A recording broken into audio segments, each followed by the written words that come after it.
नमस्कार दोस्तों, स्वागत है आपका एक बार फिर आज के मेरे इस वीडियो में। दोस्तों आज है दिन शनिवार और शनिवार को कुछ होना चाहिए खास। तो कल की मैंने एक वीडियो बनाई थी बैंक प्राइवेटेशन को लेकर कि एक खबर आ रही है साहब, ब्लूमबर्ग के हवाले से वो खबर थी और उसमें बताया जा रहा था कि सरकार आगामी बजट में एफडीआई की सीमा को बढ़ा सकती है सरकारी बैंकों में। अब आपके मन में सवाल आ रहे होंगे, बहुत सारे सवाल अब आपके मन में उत्पन्न होने शुरू हो गए होंगे कि आखिर सरकार एफडीआई क्यों लेके आ रही है, और एफडीआई अगर सरकार ला रही है तो क्या इससे बैंकों का प्राइवेटेशन आसान हो जाएगा, सभी बैंक प्राइवेट हो जाएंगे। यानी कि जिस बैंकों का सरकार सपना देख रही है प्राइवेटेशन का, यानी कि सरकार जो 2 बैंकों के प्राइवेटेशन की बात कही थी पिछले बजट में, क्या वो अब साकार हो जाएगा एफडीआई के आने से। इन्हीं सब सवालों पे आज इस वीडियो के माध्यम से करेंगे चर्चा। तो चलिए दोस्तों वीडियो की अपने करते हैं शुरुआत। तो देखो दोस्तों, आपको पता ही है कि कल एक खबर आई थी कि सरकार सरकारी बैंकों में एफडीआई की सीमा 20% से बढ़ाकर 74% करने का विचार कर रही है। ये खबरें हैं और ये खबरें अभी सूत्रों के हवाले से हैं, कोई आधिकारिक पुष्टि इसकी अभी नहीं हुई है। पहले की तरह जितनी भी बैंक प्राइवेटेशन की खबरें आई हैं 1 साल से अब तक, 1 साल होने को ही है साहब, कोई भी आधिकारिक बयान नहीं आया, सब खबरों के माध्यम से ही चला है। सब खबरों के माध्यम से कोई सूत्र कोई सा होता था, कोई सूत्र कोई होता था, कभी कोई सूत्र होता था, कभी टीवी पे चलती थी खबरें, आपने देखा ही होगा। और इन्हीं खबरों के आधार पर मैं वीडियो आप लोगों के लिए बना देता था। और मैंने आपसे हमेशा कहा है कि जो भी खबरें आएंगी उनकी सत्यता की पुष्टि मैं और एमकेएमएफएस कभी नहीं करता। और ये बात आपको समझनी चाहिए कि ये सिर्फ खबरें हैं और इन्हीं खबरों के आधार पर बहुत सारी चीजें सही हो चुकी हैं। तो दोस्तों आज इस वीडियो में मैं आपको बताऊंगा कि एफडीआई आखिर सरकारी बैंकों में क्यों लेके आ रही है। मैं चाहता तो इसको 8 या 10 मिनट की वीडियो आराम से बता देता कि प्राइवेटेशन की खबरों का जितना काम होना था हो चुका, अब एफडीआई की खबरें बहुत काम आगे करेंगी। सिर्फ सिंपल सी बातें थी और वो मैंने आपको बता देनी थी। 8 मिनट का वीडियो होता मेरे ख्याल से, 8 या 10 मिनट का, आप भी खुश मैं भी खुश, मेरा वीडियो बन जाता, आपको साहब थोड़ी सी तसल्ली मिल जाती कि ये नहीं ऐसा नहीं होगा। लेकिन चीजों को समझना बहुत जरूरी है, चीजों को जानना बहुत जरूरी है। तो आज सैटरडे है, छुट्टी का दिन है, तो मैंने सोचा क्यों ना एक डिटेल वीडियो इस पर बनाई जाए। देखो दोस्तों, अब जो आगे घटनाक्रम होगा वो अब आपको मेरी वीडियो के माध्यम से, अगर आप वीडियो पूरा देखोगे समझोगे तो बिल्कुल आसान भाषा में होता हुआ नजर आएगा। बिल्कुल हर चीज आपको समझ होती हुई आएगी, उसमें कोई दिक्कत परेशानी आपको नहीं होगी। अगर वीडियो देखोगे, मनसा समझोगे सरकार की, तो आपको किसी प्रकार की दिक्कत या परेशानी होती हुई नजर नहीं आएगी। अगर आप यही सोचोगे कि एफडीआई आएगा प्राइवेटेशन हो जाएगा, अब तो कोई नहीं रोक सकता, ये होगा वो होगा, फिर तो देखो उलझने और बढ़ती जाएंगी। आपको वो चीज समझनी है जो बिहाइंड द स्क्रीन है, जिसपे सरकार काम कर रही है, और वही चीज मैं आपको हमेशा बताने की कोशिश करता आ रहा हूं 1 साल से। आज इस वीडियो में मैं आपको फिर दोबारा से थोड़ा सा फ्लैशबैक लेके चलूंगा, पूरी कहानी घटनाक्रम बताऊंगा। मैंने कहा ना कि अब जो वीडियोस आएंगी उसके माध्यम से आप बहुत कुछ समझ सकते हैं, क्योंकि घटनाक्रम वो बहुत तेजी से बदलेंगे, आगे बहुत तेजी से न्यूज आएंगी प्राइवेटेशन को लेकर। अब एफडीआई उसमें एक मुख्य मुद्दा होगा, तो ये एफडीआई अभी कुछ दिन और चलेगा। तो इसलिए मैंने कहा है आपसे कि हर चीज को समझना बहुत ज्यादा जरूरी है। इसलिए चलते हैं थोड़ा सा फ्लैशबैक। देखो दोस्तों, आज से कोरोना काल से पहले की स्थिति में बताता हूं आपको। वैसे तो स्थिति है 2014 से, जब से ये सरकार बनी है, बैंकों के ऊपर जब नजर डाली, एनपीए बहुत बढ़े हुए थे, सरकार ने इस पे प्रयास भी करा, पैसा भी खूब डाला गया और फिर मर्जर की कार्यवाही भी हुई। आप समझते ही हैं, सारी चीजें आपने मेरे वीडियो के माध्यम से मैंने आपको बता रखी है।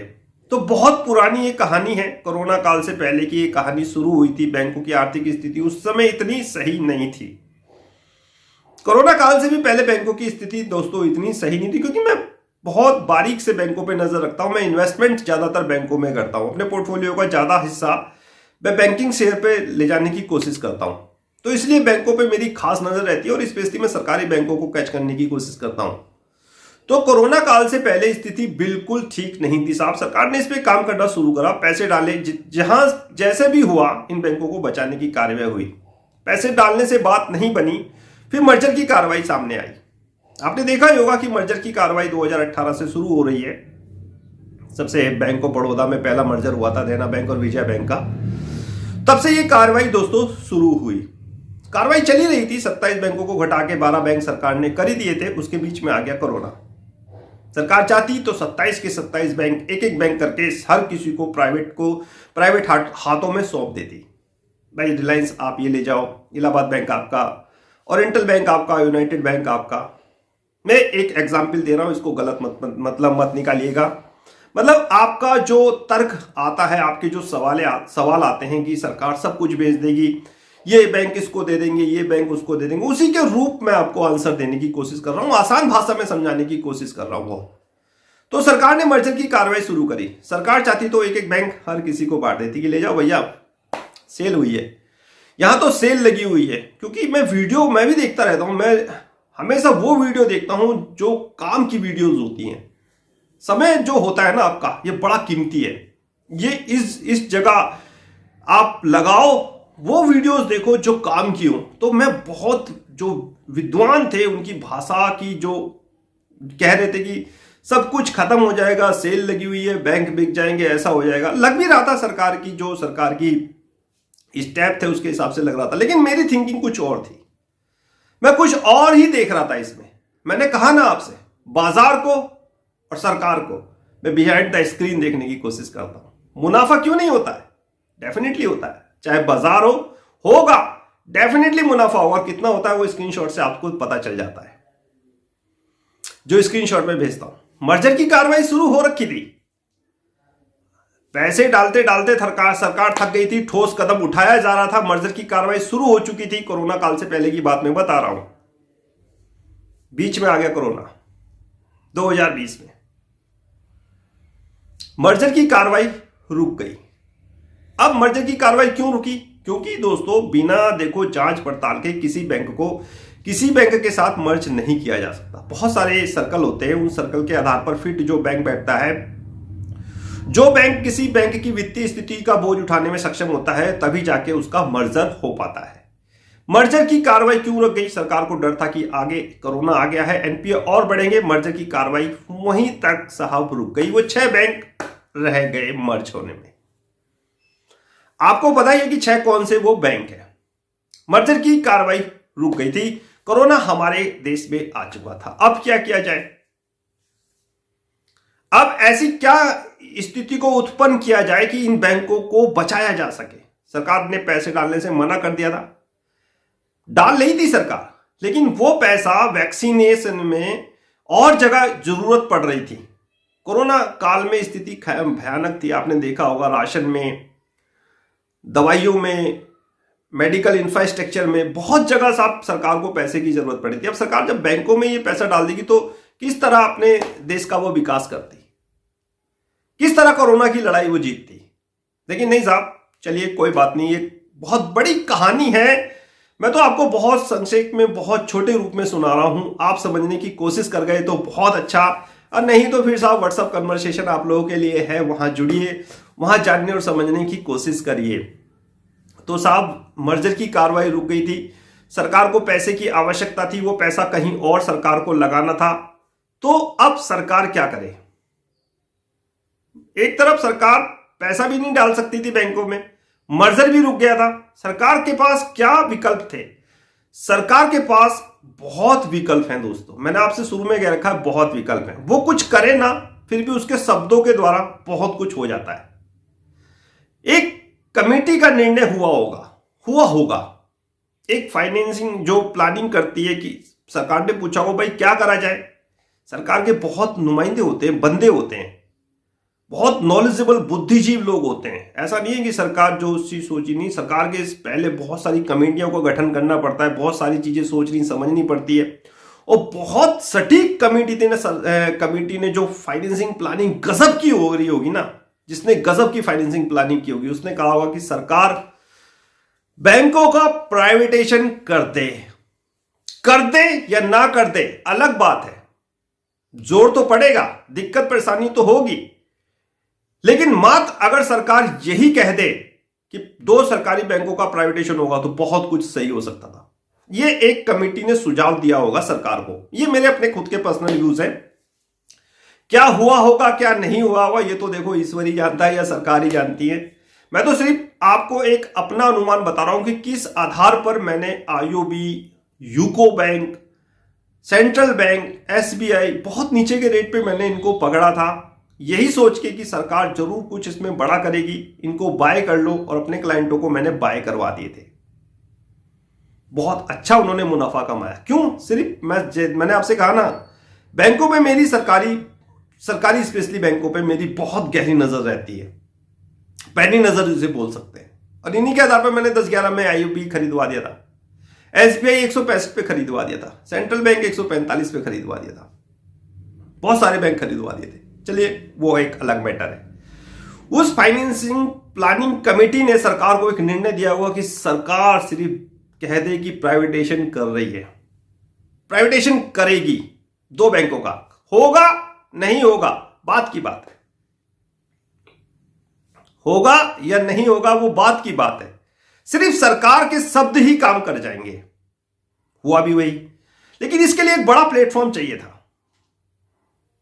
सरकार के जो शब्दों को कहने था, सरकार अगर चाहती तो आती, एक कॉन्फ्रेंस करती और कहती कि हम 2 बैंकों का निजीकरण कर रहे हैं, तो उतना उस बात को महत्व नहीं दिया जाता। बात समझने की कोशिश करिए, बहुत दम है इस बात में, कोई नहीं बताएगा। इंटरनल स्टोरी यूट्यूब पे हर जगह को इतनी आसान लैंग्वेज में आपको नहीं बताएगा। तो सरकार को एक प्लेटफॉर्म की जरूरत थी, वो प्लेटफॉर्म था बजट। बजट में 2 बैंकों के प्राइवेटाइजेशन की घोषणा होती है, सिर्फ घोषणा। प्लेटफॉर्म मिल चुका था सरकार को। सरकार चाहती तो आनंद फानंद में साहब एक कॉन्फ्रेंस करके और अपना कह देती कि हम 2 बैंकों का प्राइवेटाइजेशन कर रहे हैं, कर देती। क्यों सरकार 27 बैंकों को घटा के 12 करती? सरकार को अगर प्राइवेटाइजेशन नहीं करना तो धीरे धीरे सब बैंकों को भेज देती। समझने की कोशिश करिए। नहीं साहब, सरकार ने नहीं करा, सरकार को प्लेटफॉर्म मिल गया था, 2 बैंकों की घोषणा की जाती है, सिर्फ घोषणा, मात्र घोषणा। और वो 2 बैंकों की घोषणा इतना काम कर गई ना मेरे दोस्त, बैंकों में ना पैसे जानने की आवश्यकता हुई, मर्जर की कार्रवाई बात की बात है, अभी पेंडिंग है मर्जर, हो सकता है, लेकिन उससे पहले अगर बैंकों की स्थिति ठीक सुधर हो जाए तो क्या कहने साहब। अब बात आती है कि आखिर ये घोषणा करनी क्यों पड़ी सरकार को, और बजट का रूप ही क्यों चुना। बजट मैंने आपको बता दिया कि बजट में एक बड़ा इंप्रेशन जाता है, पूरी दुनिया बजट को देखती है, बहुत दूर तक आवाज जाती है।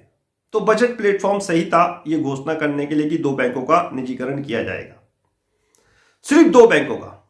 क्यों ऐसा निर्णय सरकार को करना पड़ा? सरकार क्या चीज देख रही थी? सरकार स्टॉक मार्केट देख रही थी।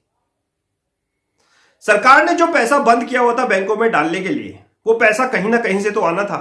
बैंकों को क्या चाहिए? जो बैंकों ने पैसा दे दिया वो पैसा तो आ नहीं रहा था। एनपीए बढ़ने की उम्मीद थी, कोरोना काल चल रहा था, मोरेटोरियम चल रहा था, पैसा आने की कोई उम्मीद नहीं थी साहब। क्या किया जाए? सरकार ने देखा स्टॉक मार्केट उस समय बूम पे था। आपने देखा होगा कोरोना काल में स्टॉक मार्केट ने क्या शानदार रिटर्न दिए। सरकार ने पकड़ा, सरकार ने कहा कि भैया ये स्टॉक मार्केट ही अब हमारा सहारा बन सकता है, बैंकों की जान यहीं से बच सकती है।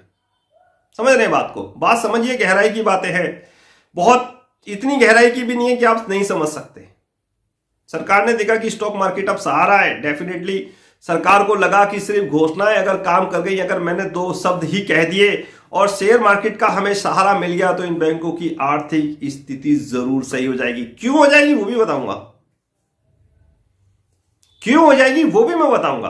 आप कहोगे सर इतना बड़ा आपने लेक्चर दे दिया, भैया लेक्चर देने की आवश्यकता है। कमेंट्स इस तरह के आते हैं, सरकार ने ये बेच दिया, वो बेच दिया, सब बेच जाएगी सरकार। इस तरह के कमेंट्स आने के लिए ये वीडियो इतना बड़ा बनाना जरूरी होता है, ठीक है? तो सुनते रहिए, काम की चीजें हैं, या कोई बेकार की चीजें नहीं है। इन्वेस्टमेंट आइडियाज भी मैं आपको बताता रहता हूं, इसी में से आपको इन्वेस्टमेंट आइडिया मिल जाएगा। आपको अब देखना है कि शेयर मार्केट क्यों कोरोना काल में बढ़ रहा है, वीडियो भी मैंने आपको बना रखी है, वो भी समझिए, वो भी जानने की कोशिश करिए। सरकार को लगा कि भाई शेयर मार्केट अब सहारा हो सकता है, पब्लिक का रुझान शेयर मार्केट की तरफ है। अगर इन बैंकों के धीरे धीरे थोड़े शेयर भी मैं बेचती रही, नीचे से ऊपर बेचा नीचे करा, ऊपर बेचा नीचे करा, समझाऊंगा मैं, पूरी डिटेल समझाऊंगा, समझने की कोशिश करिए। सहारा मिल जाएगा अगर हमें शेयर मार्केट का, तो इन बैंकों में पैसा डालने की आवश्यकता नहीं पड़ेगी, ये पैसा हम लोग यहीं से निकाल सकते हैं। अब आप कहोगे कि सर मोदी जी ने तो कहा है कि हम व्यापार करना सरकार का काम नहीं है। भैया हर चीज देखो बताई नहीं जाती, कुछ चीजें कुछ सीक्रेट भी होती हैं, कुछ चीजें कुछ सीक्रेट भी होती हैं मेरे भाई। अगर सरकार आपको हर चीज बता देगी फिर तो साहब चलो हो गया काम सरकार का, फिर तो काम हो गया। तो सरकार ने देखा भाई शेयर बाजार सहारा बन सकता है। अब शेयर बाजार सहारा कैसे बन सकता है समझने की कोशिश करिए। क्या हुआ आपको पता भी नहीं चला। जो शेयर्स होंगे ना, थोड़े बहुत सरकार के पास अच्छे खासे शेयर थे, वैसे मैं थोड़े बहुत कह रहा हूं, उसमें सरकार ने अच्छा खासा मुनाफा कमाया। प्रोमोटर कौन है, किसकी होल्डिंग सबसे ज्यादा है, सरकार की। और सरकार ने ऊंचे रेट पे अगर थोड़े बहुत भी शेयर बेच दिए होंगे ना भाई, थोड़े बहुत लाखों करोड़ों में गिनती है शेयर्स की, अगर थोड़े बहुत भी ऊपर के रेट पे बेच के नीचे ले लिए होंगे ना, पैसा कमा लिया होगा। वो पैसा कहां यूज हुआ होगा, वो पैसा बैंकों में ही यूज हुआ होगा। आप देख रहे हो ना शानदार जानदार परफॉर्मेंस की। क्या कोरोना ठीक हो गया? कोरोना से स्थिति, जो कोरोना काल से पहले स्थिति थी, क्या आज उससे अच्छी स्थिति है? क्या इन्फ्लेशन नीचे है? ग्रोथ बहुत जबरदस्त है। आप खुद ही सोचिए, कहानी उल्टी है, फिर भी बैंकों की शानदार जानदार परफॉर्मेंस है। इसके पीछे कारण दो छिपे हुए हैं। एक कारण था सरकार का ये प्लानिंग, दो घोषणाएं करी बजट में, दो बैंकों के लिए घोषणाएं करी कि हम प्राइवेट करेंगे। शेयर मार्केट का सहारा लिया, अपना माल थोड़ा थोड़ा निकाला, नीचे उसको बाय करा। ऐसा नहीं है जिसपे नहीं है वो भी प्रॉफिट नहीं कमाया, जिसने होल्ड करके रखा। अब मान लिया 1%, मानो मेरी बात, सरकार के पास अगर 1 लाख शेयर है, उनने ऊपर के रेट पे बेच दिया, उसमें से आए मात्र 75,000, 25,000 पब्लिक ने अपने पास रोक लिए, लेकिन सरकार ने उसमें से कुछ कमा तो लिया भाई। 1 लाख शेयर बेचे, 75,000 वापस आ गए, चलो 50,000 ही वापस आ गए। कुछ कमाया नहीं, बहुत कुछ कमाया मेरे भाई, बहुत कुछ कमाया। और ज्यादा अगर जानना हो ना तो स्टॉक मार्केट उसमें व्हाट्सएप कन्वर्सेशन में मैं आपको सारी चीजें घोल के पिला दूंगा कि किस तरह का ये काम हुआ, किस तरह मैंने आईओबी और सेंट्रल बैंक ऑफ इंडिया लोगों को, अपने क्लाइंटों को भरवा के खरीदवा दिए थे। आज भी चिल्ला रहा हूं कि ले लो भैया, सरकारी बैंक ले लो, क्योंकि अब तो कायाकल्प होने वाला है। इन बैंकों का कायाकल्प तो अभी होगा। प्राइवेटेशन से ज्यादा न्यूज तो एफडीआई करेगी, देखना कैसे। सुनते रहो, बड़ी इंटरेस्टिंग कहानी है। शेयर बाजार का सहारा मिला, सरकार को पैसे डालने से जान बच गई। सरकार अब इसमें ज्यादा पैसे डालने से ऊब चुकी थी कि कब तक डालेगी पैसा। सरकार का फर्ज है, डालना चाहिए, सरकारी बैंक है, लेकिन कब तक? अगर बैंक अपने पैरों पे ही खड़े हो जाए तो क्या कहते साहब। पैसा सरकार कमा रही थी, वो पैसा बैंकों में आ रहा था। आप सुनते रहिए बैंकों की स्थिति क्यों अच्छी हुई। कोरोना काल चल रहा था, लेकिन बैंकों ने शानदार जानदार परफॉर्मेंस की। अभी मैं एक डाटा पढ़ रहा था, 32,000 करोड़ रुपए कमा लिए साहब बैंकों ने, सरकारी बैंकों ने। रिजल्ट आपने देखा है? रिजल्ट की भी बात बताऊंगा, सुनते रहो, पूरी बात सुनते रहो। फाइनेंसिंग प्रॉफिट बैंकों का भले ही कम हुआ, लेकिन साहब नेट प्रॉफिट जबरदस्त। क्यों? अदर इनकम उनकी बढ़ी हुई थी। अदर इनकम क्या थी? जो बैंकों ने निवेश किया हुआ था कहीं, या फिर जो सरकार पैसा शेयर मार्केट से कमा रही थी। ये चीजें, कुछ चीजें कॉन्फिडेंस होती हैं, वो मैं आपको नहीं बता सकता, लेकिन फिर भी मैं शब्दों के माध्यम से दोस्तों कह देता हूं। तो अदर इनकम ने इतना जबरदस्त सहारा दिया। किसी भी बैंक का रिजल्ट देखना ना मेरे भाई, अदर इनकम देखना। उसमें अदर इनकम में बताया जाएगा कि इस बैंक ने यहां निवेश करा हुआ, इस बैंक ने इंश्योरेंस पॉलिसी का अपना कारोबार कर रखा है, वहां से आय हुई, वहां से आई हुई। लेकिन ये आय कुछ और भी हो सकती है,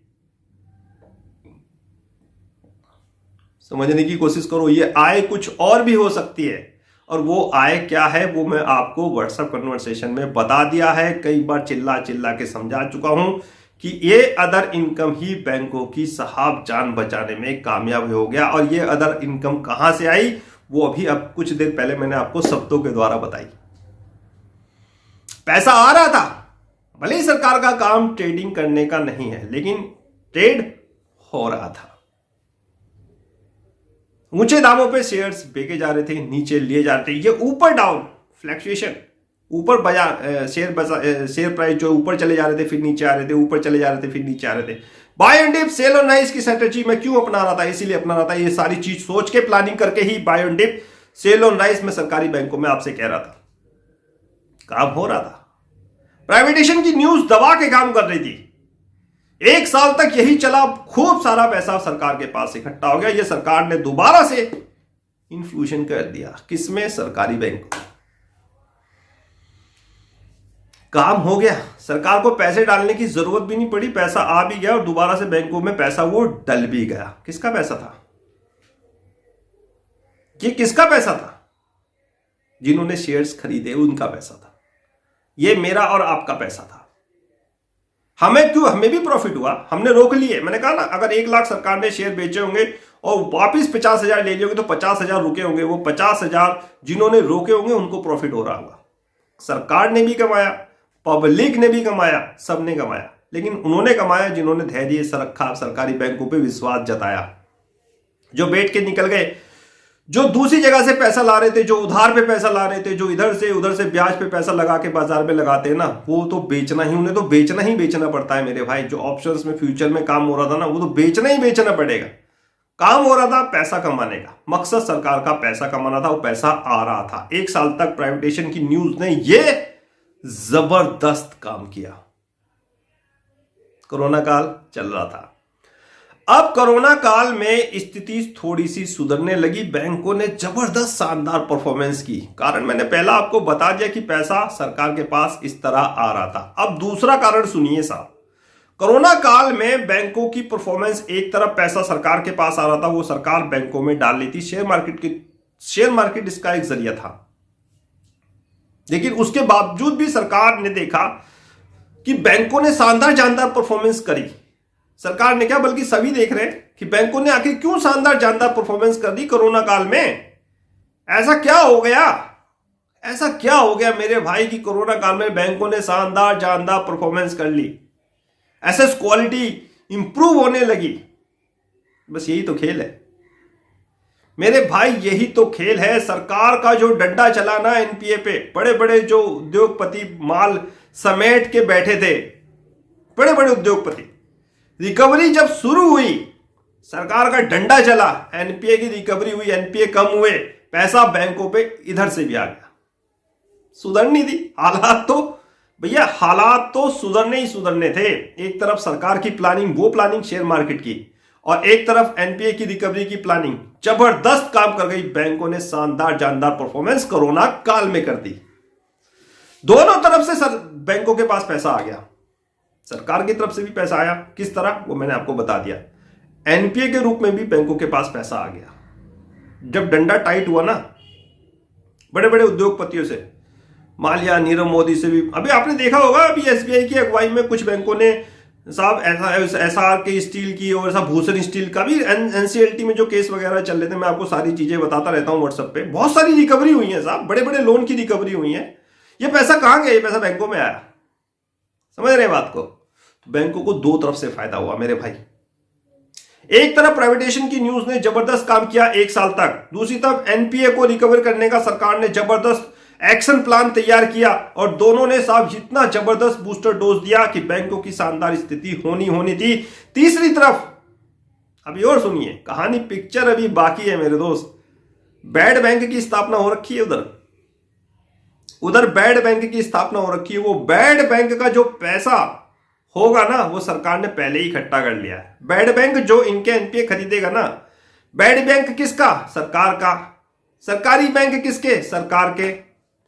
बैड बैंक इनके एनपीए खरीद लेगा, बैड बैंक इनको पैसे दे देगा, वो पैसा किसका? सरकार का। सब कुछ सरकार का, सब कुछ है सरकार का साहब, सब कुछ है सरकार का। तो बैड बैंक भी बहुत बड़ी अहम भूमिका निभाने वाला है आने वाले समय में।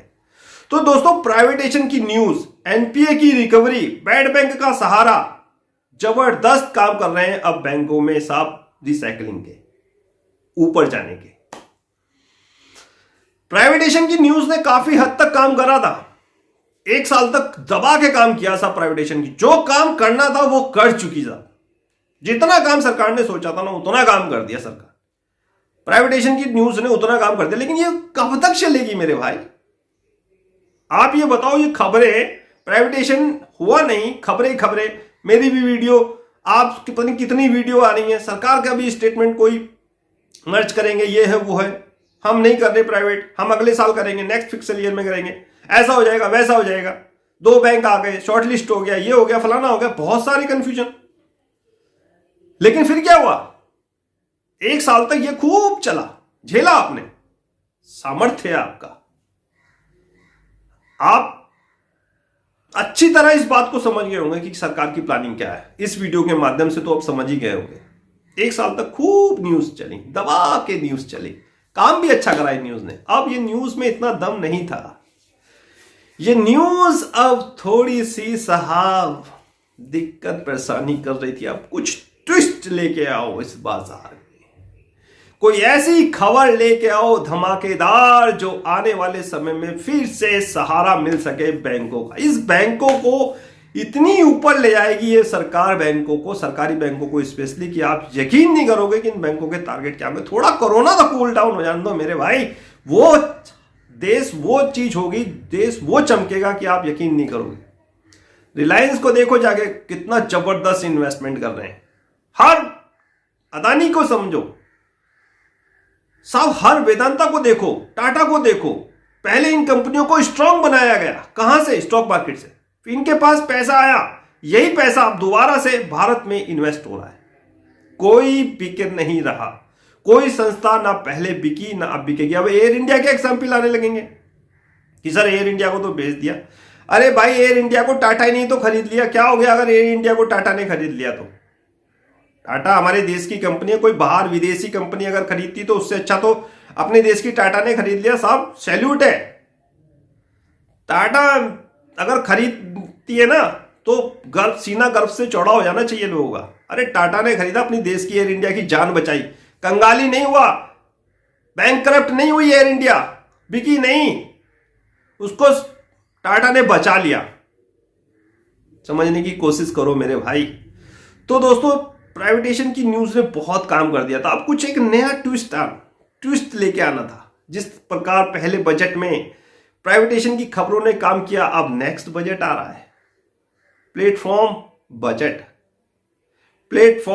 बजट है, एफडीआई न्यूज है। समझो मेरे भाई, पहले प्राइवेटेशन की खबरें, अब एफडीआई। कल वीडियो मैंने बना दिया था। नीति आयोग का क्या कहना है? नीति आयोग को कहना है, बिल्कुल साफ स्पष्ट शब्दों में कहा है नीति आयोग ने कि भैया प्राइवेटेशन हम कर तो दें बैंकों का, लेकिन जो प्लेयर आ रहे हैं बैंकों में, जो रुचि दिखा रहे हैं, वो बहुत सीमित मात्रा में है, कम है। कोई है या नहीं है ये तो नीति आयोग जाने, सरकार जाने। जैसा स्टेटमेंट आ जाए, जैसा सूत्रों के हवाले से खबर आती है, मैं तो उस पर ही वीडियो बना देता हूं। प्लेयर बहुत कम आ रहे हैं, हम क्या करें? इसीलिए हमें विदेशी निवेशकों को रुझाना पड़ेगा, उनका पैसा यहां लगवाना पड़ेगा, सरकारी बैंकों में लगवाना पड़ेगा। विदेशी पैसा यहां लगाए या ना लगाए, विदेश एफडीआई पैसा यहां आए ना आए, मेरा और आपका पैसा दोबारा से इन बैंकों में अवश्य पहुंच जाएगा। समझो, फिर 1 साल अभी और चलेगी ये कार्रवाई। जब तक कोरोना काल है, कोई बैंक प्राइवेट नहीं होगा, और आने वाले समय में भी बैंक का प्राइवेट होना मुश्किल है। लास्ट में जब इनकी स्थिति इतनी मजबूत हो जाएगी तो सरकार के पास विकल्प सिर्फ मर्जर के अलावा और कुछ नहीं होगा। एफडीआई से पैसा आए या ना आए, बात की बात है, मेरा और आपका पैसा पहले पहुंच जाएगा। मेरे ख्याल से आपको आंसर मिल गया हो कि एफडीआई क्यों। एफडीआई इसलिए क्योंकि प्राइवेटेशन की खबरें अब तक बहुत कम हो चुकी था, उनका असर कम हो चुका था, कुछ अलग पड़ा करना था सरकार को, और उसके लिए सरकार के पास प्लेटफॉर्म भी था। बजट हमारे सर पर है, 1 तारीख को बजट आ रहा है, कुछ बड़ा होगा, आपको पहले भी मैंने बता रखा है। बजट में एफडीआई की घोषणा हो सकती है। अब मैंने कहा ना, आपको मेरी वीडियोस बताएंगी सारी चीजें, मैं क्यों नहीं डिस्क्लोज करता अपनी सारी चीजें पिछली वीडियोस में, खबरों के अनुसार चलता हूं, जैसे जैसे खबरें आएंगी उसी हिसाब से आपको वीडियो बनती हुई नजर आएंगी। बड़ी खबर पहले आपको बता दी थी कि कुछ बड़ा होगा, इस बार बजट जबरदस्त बताया था ना, वीडियो देख लो। जबरदस्त क्या होगा? एफडीआई होगा। अब एफडीआई जो होगा दोस्तों, इसी का ही बिल सरकार इसमें बजट में लेके आ सकती है।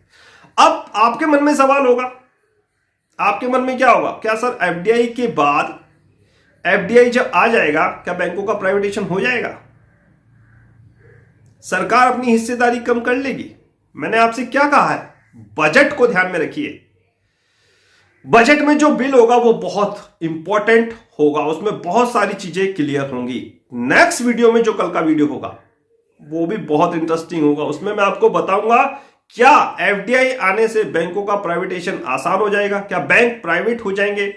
बहुत सारे सवाल अभी भी आप लोगों के मन में होंगे। तो कल जो मैं वीडियो बनाऊंगा लास्ट सीरीज का, आज क्या 3 सीरीज होती है मेरी, एक कल आया वीडियो, एक आज आया, और एक कल जो मुझे कमेंट्स आपके सवालों के जवाब देने का वीडियो बनाना था, उसमें ही मैं एक पार्ट डाल दूंगा कि आखिर एफडीआई के आने से क्या बैंकों का प्राइवेटाइजेशन हो जाएगा। इन्हीं सब बिंदुओं पर कल के वीडियो में दोस्तों करेंगे चर्चा। ये वीडियो को समाप्त करने की आज्ञा दीजिए, वीडियो हो गया है मेरे ख्याल से काफी ज्यादा लंबा, लेकिन कोई बात नहीं, समझाना भी था, समझना भी था, और इसी समझाने के चक्कर में दोस्तों ये वीडियो आधे घंटे का भी क्या, अगर 1 घंटे का भी बन जाता ना तब भी कम था, क्योंकि बहुत सारी चीजें अभी भी छूट गई होंगी और उसके कमेंट्स जरूर मेरे पास आएंगे।